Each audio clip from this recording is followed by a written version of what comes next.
하나님에게는 모든 사람이 살아있다. 하나님에게는 모든 사람이 살아있다. 라는 제목으로 하나님 말씀 전하겠습니다. 우리 교회가 예배당이 주거지 안에 있어서 새벽 예배 매일 드리는데요. 근처에 있는 사시는 분들이죠. 타 교회 교인들도 우리 교회 새벽 예배 이렇게 나오십니다.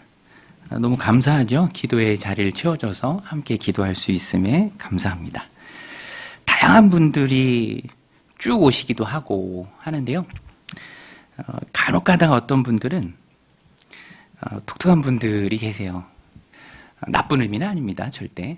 어떤 분은 성경 봉독을 큰 목소리로 되게 빨리 읽어요. 혼자. 그러면 이제 맞춰서 가야 되는데 인도하는 입장에서 사실 되게 거슬리거든요. 어떻게 맞추기가 어려워.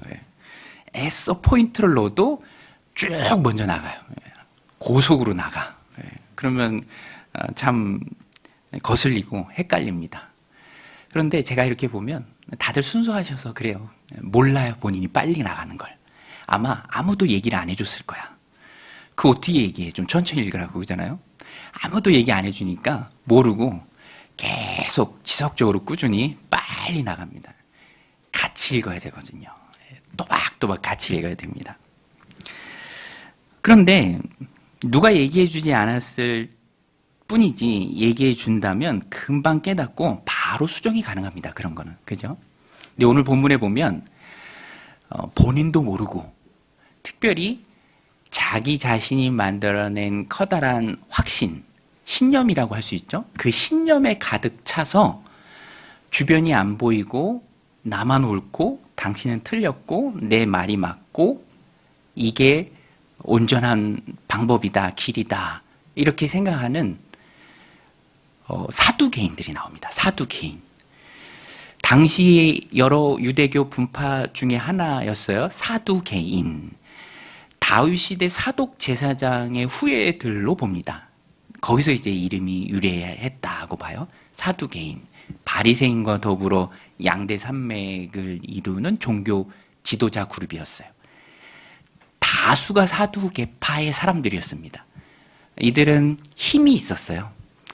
성전 운영에 직접적으로 참여하는 사람들이었습니다. 성전 운영은 성전세도 있고 바치는 예물을 판매하기도 하면서 굉장한 이권이 있었어요. 로마와 결탁한 사람들이고요. 로마가 허가한 사람들입니다. 그 사업권을, 성전 운영 사업권을. 예수님이 성전 정화 2번 하셨죠? 채찍 만들어서 다 쫓아내기도 하셨잖아요. 겨냥한 것은 사두개파 사람들이었습니다. 그러니까 예수님은 눈에 가시였죠. 근데 이 사두개파 분파의 사람들이 가지고 있는 특징 중에 하나가 뭐냐면 이들은 영적인 것을 인정하지 않습니다. 천사도 없다. 부활도 없다. 죽으면 끝이다. 이 세상이 전부이다. 이 분파가 당시에 보여주는 이권과 깊이 연결되어 있는 그들의 모습을 생각할 때 현세적이고 현실적인 것을 추구하는 이 사람들의 모습이 이해가 되죠. 그죠? 로마와 결탁해서 성전 운영권을 통해서 막대한 수입을 걷어가고 그러기에 힘이 있고 그러기에 세상이 좁고 살만하고 넉넉하고 불편함이 없고 그러니까 굳이 영적인 것에 대해서 부활에 대해서 이 세상이 아니라 오는 세상에 대해서 큰 의미를 두지 않은 사람들이 바로 이 사두개파 사람들입니다. 예수님한테 예수님 부활이 정말로 있습니까? 그거 꾸며낸 이야기 아닙니까? 라고 공격적인 질문을 합니다. 그들이 자주 사용하던 레파토리가 하나 있어요. 잘 만들어낸 세상적 논리로 공격할 때 써먹는 그들의 레파토리입니다. 사회 풍습을 좀 말씀드리면 계대 결혼이라는 게 있어요. 계대 결혼. 지금과 전혀 다른 구약시대, 특별히 예수님 시대도 마찬가지였습니다. 1세기 시대에도 여성은 생활이 참 어려워요. 남성 중심의 세상입니다. 모든 상속은 남자가 받아요. 남자로부터 이어져 내려갑니다. 여성은 참 생계가 어렵죠. 남편이 죽었다면, 아들 없이 더더군다나 죽었다면 정말 막막한 거예요. 이런 여성을 보호하기 위해서 모세가 명령한 사회법이 있었습니다. 그게 계대 결혼이에요. 형이 아들이 없이, 상속할 아들이 없이 결혼하고 얼마 안 돼서 죽었다면 동생이 대신 아들을 낳아줍니다. 형수와 결혼해서. 지금 생각하면은 되게 이상하죠. 받아들이기 어렵잖아요. 그런데 이때에는 1세기 당시에는 여성 보호 차원에서 꼭 필요한 법이었습니다. 사회법이죠. 이걸 가지고 와서 부활이 없음을 예수님에게 공격적으로 질문하는 거예요. 그들이 어떤 극단적인 논리를 만들어냈냐면, 예수님 보세요. 형이 자녀 없이 죽었을 때 형을 대신해서 아들을 낳아줘야 하기에 동생이 또 여인을 아내로 취하였는데 그 동생 역시 아들이 없이 죽었습니다. 뭐 그럴 수 있겠죠. 동생의 동생, 첫째, 둘째, 셋째, 그 다음에 몇째까지 가죠? 몇째까지 갑니까? 7째까지 가요. 그럴 수 있습니까? 없습니까? 아주 가능성은 희박하지만 그럴 수도 있잖아요. 그렇죠? 여기에 아주 악한 의도가 있습니다. 아주 희박한 가능성을 가지고 그럴 수 있지만 그걸 가지고 공격하는 거예요. 논리적으로 있을 수 있는 일 아닙니까? 내가 이걸 찾아냈다. 그러면서 공격적으로 이렇게 질문하죠. 그러면 부활 때에 누가 그 아내의 남편이 됩니까? 7형제가 다 한 번씩 아내로 삼았는데 그럼 누가 정말 그 아내의 남편입니까? 진정한 남편입니까? 이거 헷갈려서 어떻게 됩니까? 여러분 아마 사두개인들은요 이 질문을 던지고 굉장히 우쭐했을 것 같아요. 가능성은 희박하지만 있을 수 있는 일. 지금 우리가 생각해도 논리적으로 그럼 누구의 아내가 되지? 라고 생각할 수 있는 그 일이 당시에는 얼마나 사람들 속에서 통용이 되었겠어요. 실제로 사두개인들은 이것을 가지고 바리새파 사람들은 부활을 믿습니다. 그들도 많이 공격을 했어요. 이거 해결되지 않지 않느냐. 우쭐했을 거예요. 이거 어떻게 해결하냐. 여러분 그런데 이런 그들의 확신, 신념이죠. 신념. 부활은 없다. 이런 거 보면, 이런 논리를 보면 부활은 있을 수가 없다라는 그런 신념에서 나온 행동, 모든 행동은 신념에서 나오죠. 근데 신념이라는 것은 자기가 기준이 됩니다. 나의 신념이죠. 자기에겐 통할지 모르지만 다른 사람한테는 통하지 않을 수도 있어요. 사실 또 내가 모든 일을 다 알 수는 없잖아요. 내가 가지고 있는 신념이 다 옳습니까? 여러분 각자가 다 가지고 있는 신념이 있을 수 있잖아요. 이건 이래야 돼. 남편이 이래야 돼. 아내는 이래야 돼. 자녀는 이래야 돼. 부모는 이래야 돼. 교회는 이래야 돼. 심지어. 여러분 불신자들은 하나님은 이래야 되는데 하나님이 내가 생각할 때 이러지 않아서 안 믿는다고 말하는 사람이 바로 사람이에요. 그러니까 사람의 마음속에서 나온 그 확신과 신념은 온전할 수 없어요. 100% 온전하다고 보증할 수 없습니다. 신념은 자기의 신념일 뿐이에요. 그런데 그것을 가지고 진리를 거부하는 거예요. 신념이 가득하면 그 신념의 벽을 진리가 뚫고 들어오기가 어려워요. 또 신념이 강하면 진리 대신 하나님과의 관계를 다 놓쳐버립니다. 하나님이 이 부분에 대해서 어떻게 생각하시는지, 하나님이 이 부활에 대해서 어떻게 말씀하시는지를 가득한 신념으로 그 안경을 끼고 있으면서 귀를 막고 있으면서 안 들려요. 수정이 안 돼요. 그렇게 계속 밀고 나가는 사람들이 바로 이 사두개파 사람들이었습니다. 여러분 이런 것을 보면요, 신념은요 관계를 좀 놓치게 하는 것 같아요. 저도 말씀을 준비하다가 생각났는데 20대 때는요 신념이 엄청 강했습니다. 불이한 것을 못 봤어요. 기면 기고 아니면 아니하다. 제가 지금은 이렇게 좀 마음이 따뜻하고 아주 너그럽고 아닌가요? 그래 보이잖아요. 근데 20대 때는 지금보다 훨씬 더 막 꼬장꼬장했어요. 한 번은 이 공동체 안에서 아는 사람들끼리 그 미드 있어요. 프렌즈 대본 그 스크립트 가지고 영어 공부하는데 스터디를 했죠. 뭐 단어도 외우고 문장도 외우고 빈칸도 넣고. 근데 한 번은 숙제 못하면 막 벌금도 내고 그러는데 한 번은 정확히 기억은 안 나요. 정확히 기억은 나는데 어떤 일이 있어서 그날의 스터디는 못하게 됐다. 너도 그냥 와라. 숙제하지 말고 부담 없이 와라 라는 전화를 받고 제가 가서 저는 다 했거든. 이거 안 됩니다. 벌금 다 걷어야 됩니다. 그렇게 얘기해서 막 분위기 싸해지고, 그죠? 그런 거 있잖아요. 이제 숙제 검사 안 하고 선생님 나가려고 하는데 손 들어서 선생님 숙제 검사 안 하셨는데요. 이렇게 얘기하는. 신념이 강하면 관계를 놓쳐요. 신앙생활에서 가장 중요한 게 관계예요. 옳고 그름도 중요하지만 그것이 죽고 사는 문제가 아니라면 관계가 중요해요. 가장 중요한 하나님과의 관계, 또 이웃과의 관계.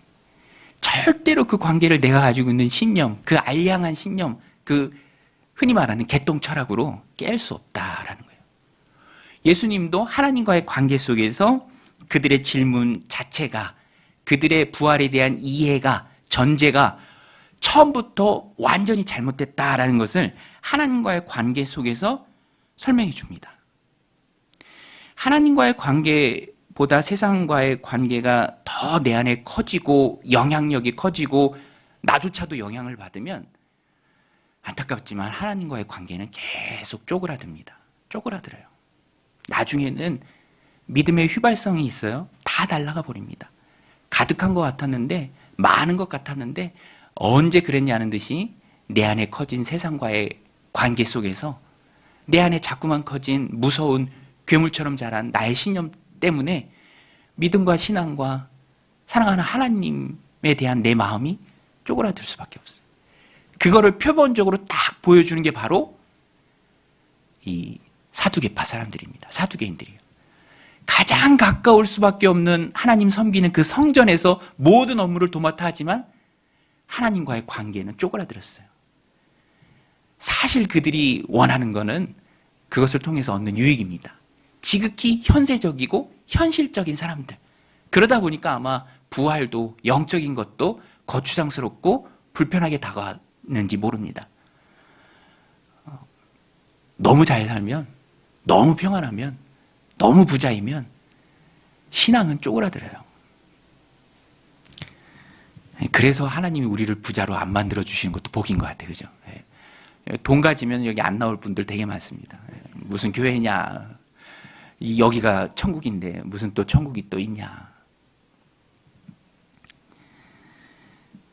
예수님이 하나님과의 관계를 가지고 설명합니다. 다시 본문으로 돌아와서 보면 예수님께서 사두개인들의 이 질문에 대해서 너희의 전제, 그 이해가 잘못됐다라고 말씀해 주세요. 핵심은 이 세상에서의 삶과 부활한 세상에서의 삶은 똑같다, 다르다? 똑같다, 다르다? 다르다. 완전히 다르다. 전혀 다르다.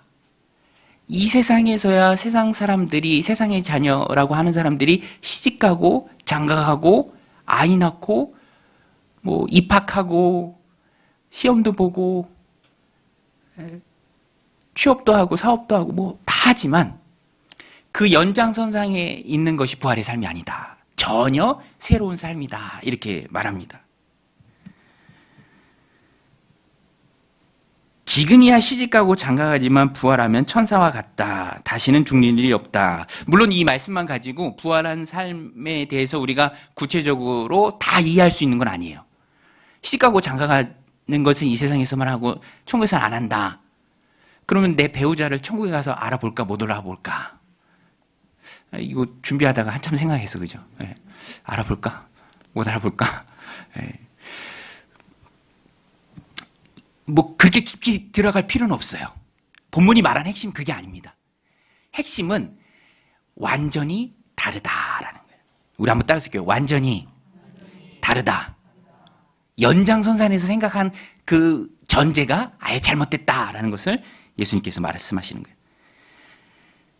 현실의 삶과는 전혀 다른 삶이 될 것이다. 우리 34절, 35절 같이 한번 읽겠습니다. 자막 보고 같이 읽을게요. 시작.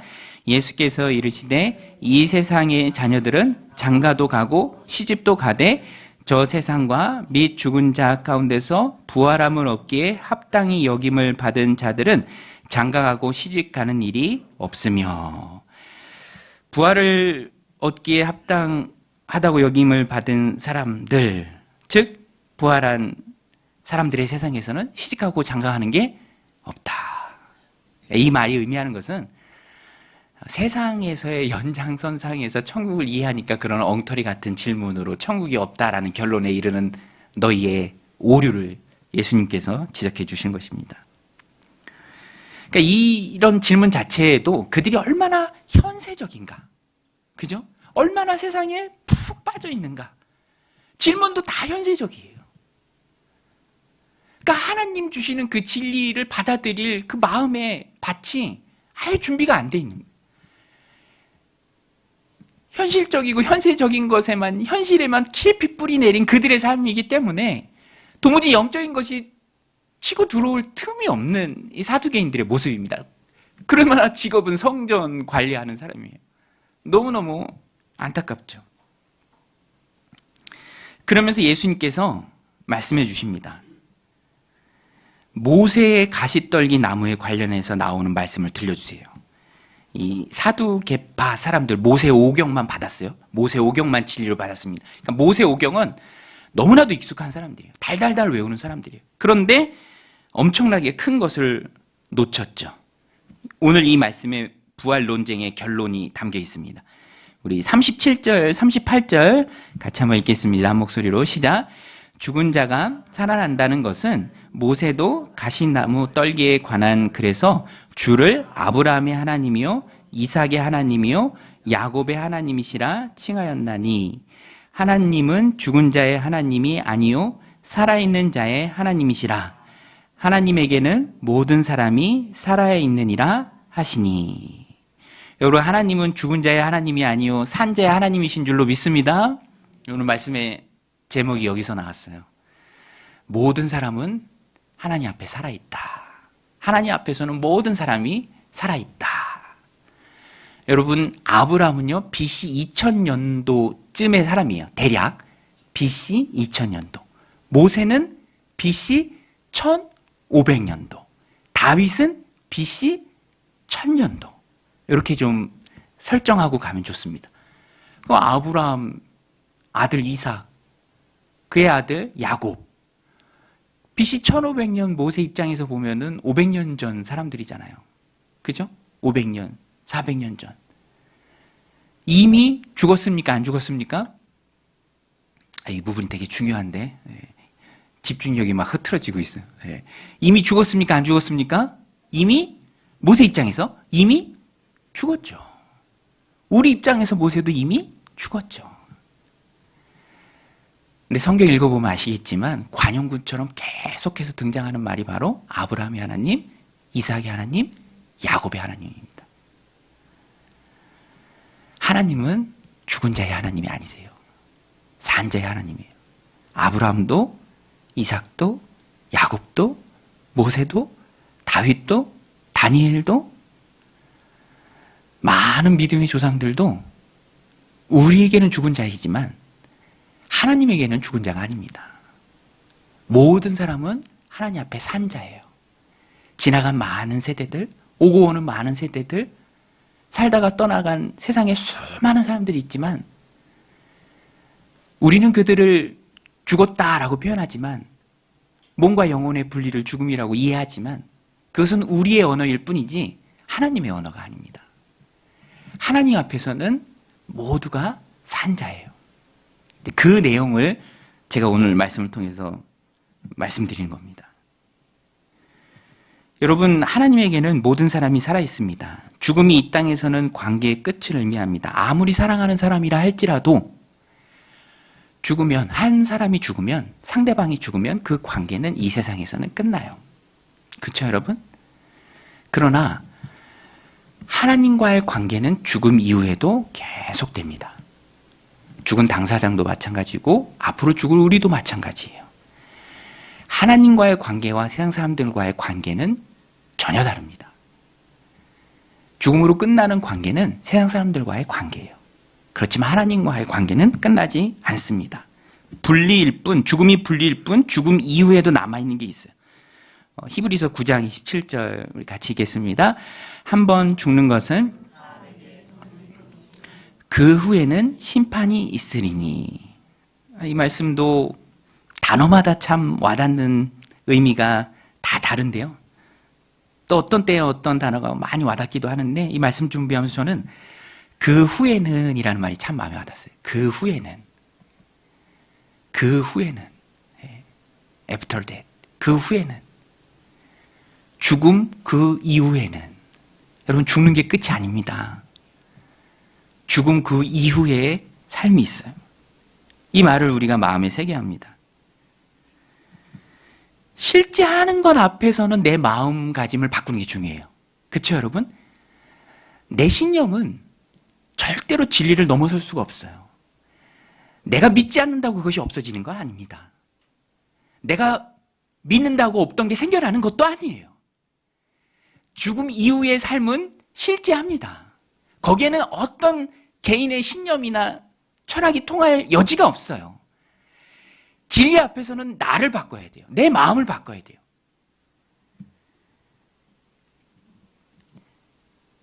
내가 안 믿는다고 부활이 없어지는 게 아닙니다. 내가 불편하다고 그것이 존재하지 않는 거예요. 이상한 논리를 만들어서 치형제 논리를 만들어서 갖다 댄다고 예수님께 공격적으로 질문한다고 믿고 싶지 않다고 세상이 너무 좋다고 부활이 없어지는 게 아니에요. 부활 앞에서 자기의 마음을 바꿔야 합니다. 사두개인들은 애써 부활을 부인했습니다. 그런데 주님의 이 말씀으로 하나님에게는 모든 사람이 살아있느니라, 하나님은 죽은 자의 하나님이 아니요 산 자의 하나님이시다라는 이 말씀으로 논쟁의 종지부를 찍어요. 논쟁은 더 이상 의미가 없습니다. 끝났어요. 여러분, 하나님에게는 모든 사람이 살아있다. 이 말씀을 마음속 깊이 새겨야 합니다.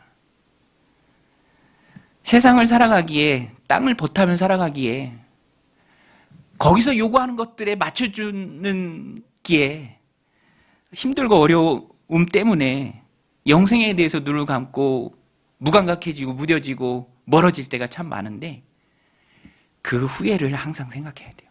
그 후회를. 우리의 개념 속에, 머릿속에 넣어야 합니다. 이 땅에서의 삶, 그리고 영원한 하나님 나라에서의 삶.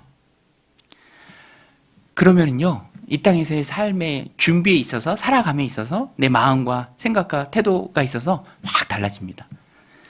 저도 대학생 때 전역하고 뭐라도 열심히 해야겠다, 그런 마음이 들 때가 있잖아요. 뭐라고 또 열심히 해야겠다. 그래서 전공을 하나 더 했어요. 영문학을 했습니다. 제가 영문도 모르고 했어요.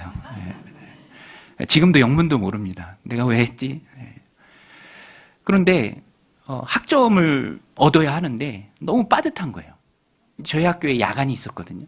이렇게 보니까 야간 수업은 밤 10시까지 하는 거예요. 5시, 6시에 수업이 끝나도 야간 수업도 병행해서 들으면 훨씬 더 많은 학점을 들을 수 있어요. 그러니까 제 시간표가 주간과 야간 확 늘어났습니다. 그러면서 하루를 쓰는 양이 달라졌어요. 그리고 낮에는 야간 수업을 또 준비합니다. 그러니까 제 개념에서는 낮 시간만 있던 게 저녁 시간 10시까지가 확 붙어버린 거예요. 여러분, 우리도 이 땅에서의 삶은 누구나 다 생각하죠. 계획이 있죠. 원하는 바가 다 있습니다. 노력하죠. 성취하기 위해서. 그런데 그 다음 바로 붙는 그 이후의 삶, 그 영생의 삶에 대해서는 사람들이 어떻게 저렇게까지 무관심할 수 있느냐 싶을 정도로 눈을 감고 살아요.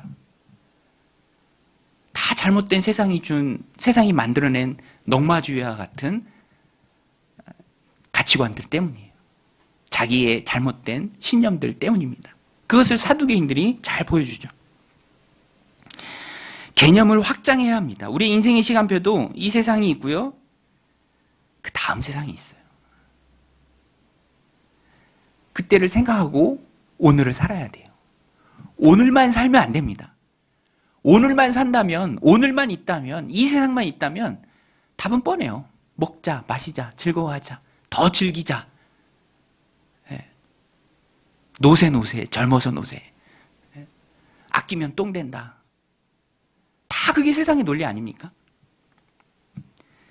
근데 이 개념의 확장을 열심히 선포하고 또 가르쳤던 바울을 보면 정말 지당한 말을 해요.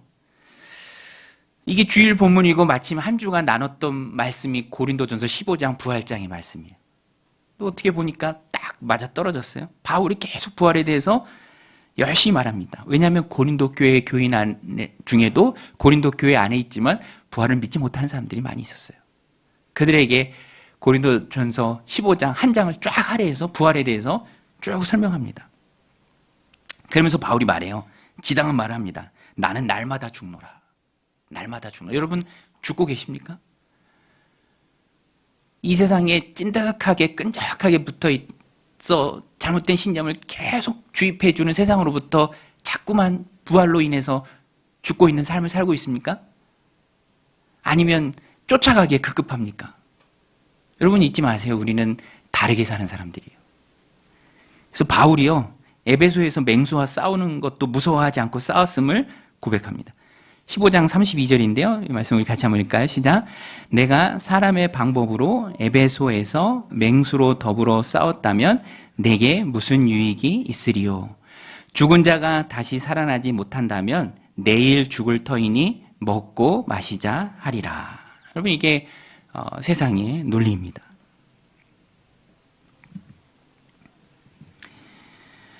여러분 우리는 다시 살 줄로 믿습니다. 부활을 믿는 자들이에요. 하나님 앞에 모든 사람이 살아 있습니다. 그래서 적용이 두 가지예요. 일부는 참 시간이 짧아서 아쉬워. 아주 간단하게 적용 두 가지만 말씀드립니다. 첫 번째는 관계를 회복하라라는 거예요. 관계를 회복하라. 오늘 말씀 35절에 보면은요, 부활을 얻기에 합당한 자가 누구인가 이렇게 나옵니다. 우리 35절 같이 한번 읽겠습니다. 시작. 저 세상과 및 죽은 자 가운데서 부활함을 얻기에 합당히 여김을 받은 자들은 장가하고 시집 가는 일이 없으며. 이 말씀을 보면서 부활엔 두 종류가 있죠. 영생의 부활이 있고 심판의 부활이 있습니다. 우리는 당연히 영생의 부활을 약속받은 자들인데요. 여기 본문에도 35절에서 이렇게 표현하죠. 죽은 자 가운데서 부활함을 얻기에 합당히 여김을 받은 자. 부활함을 얻기에 합당히 여김을 받은 자. 누가 부활함을 얻기에, 영생의 부활함을 얻기에 합당히 여김을 받은 자입니까? 누구죠? 예수님을 영접한 하나님의 자녀들. 오늘 본문에도 보면 하나님의 자녀들이란 말이 나옵니다. 세상은요, 다 잘 안 알려줘요. 그렇죠?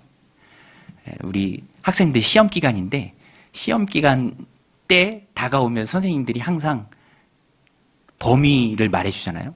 그러면서 이 중요한 건 몇 번씩 이렇게 거듭거듭 말해주면서 눈치채게 하잖아. 눈치채는 사람도 있고 눈치 못 채는 사람도 있어요. 그죠? 그 말을 하는 선생님 머릿속에는 이미 출제한 문제가 있어요. 그죠? 하지만 상대평가이기에 다 100점 맞으면 안 되니까 조금씩만 알려줘.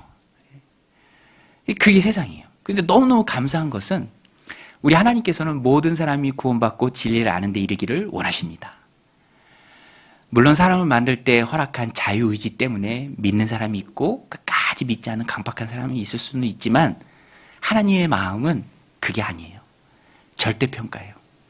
100이면 100 모든 사람이 구원받고 진리를 아는 데 이르기를 원하시는 분이 바로 하나님이십니다.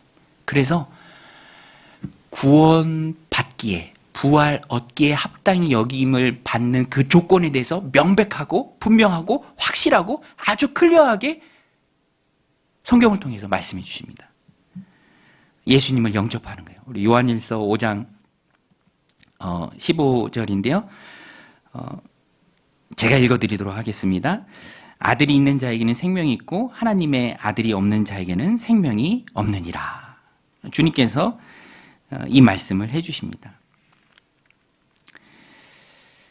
오늘 우리도 하나님과의 관계가 회복되어야 합니다. 예수 그리스도를 영접하고 하나님의 자녀가 되어야 해요. 세상의 신념에 푹 빠져 있으면 진리를 놓칩니다. 사두개파 사람들이 이것을 너무나 잘 보여주죠. 출애굽기뿐만 아니라 창세기를 비롯한 많은 성경에서 나온 아브라함의 하나님, 이삭의 하나님, 야곱의 하나님, 하나님은 죽은 자의 하나님이 아니라 산 자의 하나님이 너무나도 분명한데 사람들은 그것을 모르고 있었어요. 예수님이 이렇게 지혜의 말씀을 해주셨을 때 사람들이 놀랍니다. 우리 39절, 누가복음 20장 39절 같이 읽겠습니다. 서기관 중 어떤 이들이 말하되 선생님 말씀 잘 하셨나이다 하니 그들은 아무것도 감히 더 물을 수 없음이더라. 물을 수 없죠. 예수님의 말씀이 맞습니다. 모든 사람은 하나님 앞에 살아 있습니다. 그러니까 산다라는 말이 하나님 앞에 그저 살아있는 그 삶이 아니라 영생을 얻는 우리의 삶이 되어야 합니다. 누구도 감히 더 물을 수 없었던 예수님의 명확한 결론 앞에서 우리가 할 수 있는 단 한 가지 바른 반응은 예수 그리스도를 영접하는 거예요. 받아들이는 것입니다. 그 세상에선 그런 말 많이 하잖아요.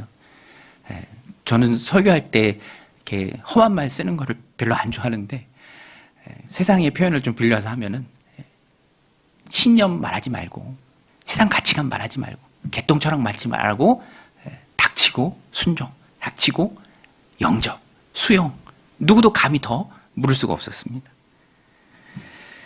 예수님을 통해서 하나님의 자녀로 거듭나는 은혜가 여러분 가운데 넘치시길 주님의 이름으로 축원드립니다.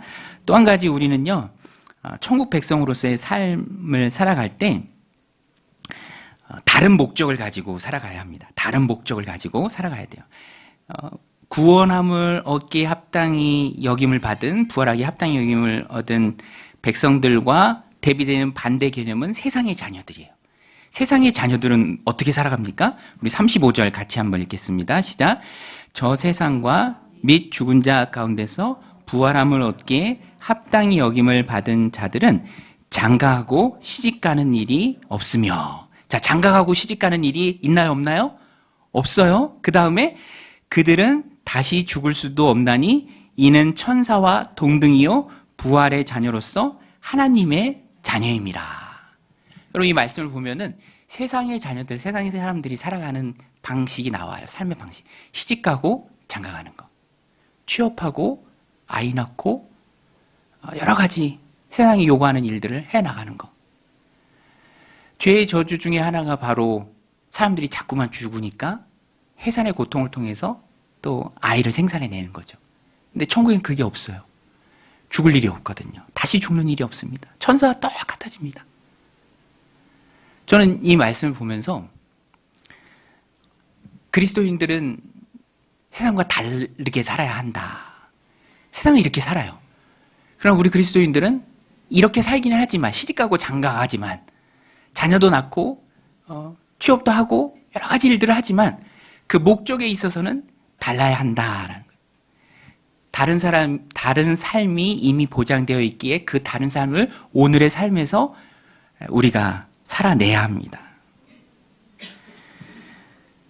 물론 시집가고 장가가고 취업하고 아이 낳고 아이들을 잘 키워내는 일, 이게 너무나 중요합니다. 여러분 중요하죠? 제가 중요하지 않다는 얘기를 한 게 아니에요. 너무나 중요합니다. 그러나 이 자체가 인생의 목적이 되어서는 안 돼요. 우리 인생의 목적은 하나님이에요. 하나님을 영화롭게 해드리는 것입니다. 영원토록 그를 즐거워하는 거예요. 하나님의 나라를 세워가는 것입니다. 내게 주신 사명을 이루어가는 거예요. 시집가고 장가가는 것은 하나님 주신 삶 가운데 그 일들을 더 잘 감당하기 위해서 우리가 하는 거예요. 그 자체가 목적이 아니에요. 저도 이 땅에서 살아가는데 되게 충실해요. 제가 주보에 칼럼도 썼지만 정말 충실하게 살아갑니다. 제가 영업신고도 했다니까요. 강동구청이 영업을 허가한 사람이 접니다. 사업자 등록도 했어요. 밑에 지하 공간에 대해서 나중에 필요를 위해서 미리 대비하고 확보하는 마음으로 분양가가 50% 밑으로 한참 떨어졌을 그때 제가 개인 명의로 매입을 했습니다. 그러면서 한 공간은 주중에 적은 수익 구조를 내야 하기 때문에 주 1은 우리 교회 용도로 쓰지만 그래서 분양을 받았고 지난번에 6시간 동안 유생교육 받는다고 거기 앉아있는데 여긴 어디 나는 누구? 여긴 어디고 나는 누구? 뭐 내용은 유익한데 그래서 요새 참 묵상하게 되는 게 사도 바울이에요. 사도 바울도 직업이 있었거든요. 텐트 메이킹을 했습니다. 선교적 마인드를 가지고 사역했죠. 저도 하나님이 그렇게 부르시는 것 같아서 순종하면서 따라가고 있습니다. 그러나 목적은 그게 아니에요. 여러분, 부자 되는 게 목적이면 반도체 주식을 샀죠. 웃으시라고 드린 얘기입니다. 눅눅한 지하를 제가 왜 분양받겠습니까? 제가 드리고 싶은 말씀은 우리 그리스도인들은 세상에도 열심히 살아야 합니다. 알바도 하고 부업도 하고 투자도 하고 다 해야 합니다. 합법의 테두리 안에 있는 것, 죄 짓는 것이 아닌 이상은 열심히 살아야 돼요. 그러나 목적이 달라야 돼요. 세상이 내 주인이 아니고 내가 세상을 다스리며 나아갑니다. 돈이 내 주인이 아니고 내가 돈을 이용합니다. 수단으로 쓰는 거예요. 중독이 아니라 끊을 수 있는, 통제할 수 있는, 목적을 위해 쓰다가 버릴 수도 있는 게 바로 세상의 그런 도구들입니다. 그게 바로 천국 백성의 삶의 방식이에요. 시집가고 장가가지만 시집이 목적도 아니고 장가가 목적도 아닙니다. 부자가 되는 게 목적이 아니에요. 하나님 나라를 목적으로 삼고 살아가는 것입니다. 그래서 바울이 15장에서 이것을 말해요. 우리 같이 한번 읽겠습니다. 시작. 만일 그리스도 안에서 우리가 바라는 것이 다만 이 세상의 삶뿐이면 모든 사람 가운데 우리가 더욱 불쌍한 자이리라. 이렇게 말하는 바울은 분명히 고백합니다. 우리는 불쌍한 자가 아니다. 세상은 불쌍하게 볼 수 있어요. 그런데 그 불쌍하게 보는 게 맞아요. 다음 영생을 준비하는 삶이기 때문에. 오늘 이 말씀 마음에 새기고 세상이 전부가 아님을 굳게 믿고 하나님 주신 삶의 방향과 선택의 기로에서 세상과는 다르게 결정하고 살아가는 저 여러분들이 다 되시기를 주님의 이름으로 축원드립니다.